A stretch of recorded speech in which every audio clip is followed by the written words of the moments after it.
एक छोटे से गांव में हकीम कमलू रहता था।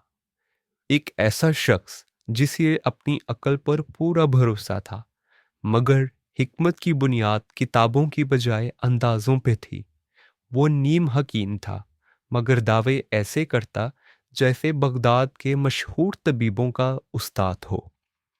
गांव के बीचों बीच एक छोटे से टूटे फूटे कमरे में कमलू ने अपना क्लिनिक खोला हुआ था। बाहर तख्ती पर लिखा था, हर मर्ज का इलाज, फौरी सेहत, नाकामी की सूरत में पैसे वापस नहीं।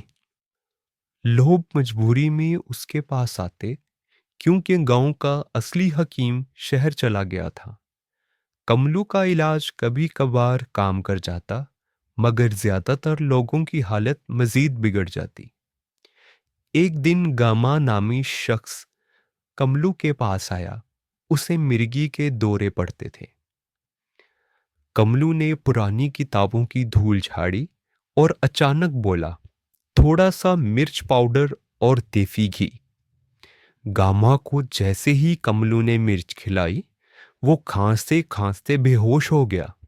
कमलू ने ऐलान किया, देखो भाई, मिर्गी खत्म, बस थोड़ा ज्यादा सो गया है। गामा को होश 2 दिन बाद आया और उसके बाद वो कभी कमलू के पास नहीं गया। गांव के एक लड़के को पैर में चोट लग गई। कमलू ने इलाज की बजाय जख्म पर हल्दी और गुड़ की तह लगा दी। लड़के की मां परेशान होकर बोली, हकीम जी, ये क्या कर रहे हो? कमलू ने दानाई के लहजे में कहा, जख्म मीठा हो जाएगा, फिर चींटियां आकर सारा जख्म खा जाएंगी, मसला खत्म। लड़के की टांग मजीद सूज गई और आखिरकार उसके वालिद को उसे शहर के अस्पताल लेके जाना पड़ा। एक दिन गांव के बुजुर्गों ने फैसला किया कि हकीम साहब की असलियत का पता लगाया जाए। उन्होंने मंसूबा बनाया कि गांव के सबसे शरारती बंदे मिट्ठू को बीमार होने का नाटक करने के लिए कहा जाए।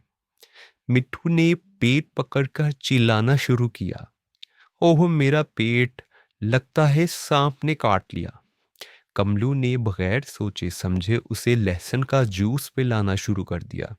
गांव वाले चुप कर हंसते रहे, लेकिन जब मिट्ठू ने कहके लगाने शुरू किए, कमलू ने फख्र से कहा, देखो, जहर निकल गया। हंसी आना सेहत की निशानी है। अगले दिन गांव के असल हकीम साहब वापस आ गए और उन्होंने सारी कहानियां सुनी और फैसला किया कि कमलू को सबक सिखाना चाहिए। उन्होंने झूठा अफवाह फैलाया कि गांव के कुएं का पानी जहरीला हो गया है और सिर्फ एक नायाब बूटी से इलाज मुमकिन है, जो पहाड़ों के पार उगती है।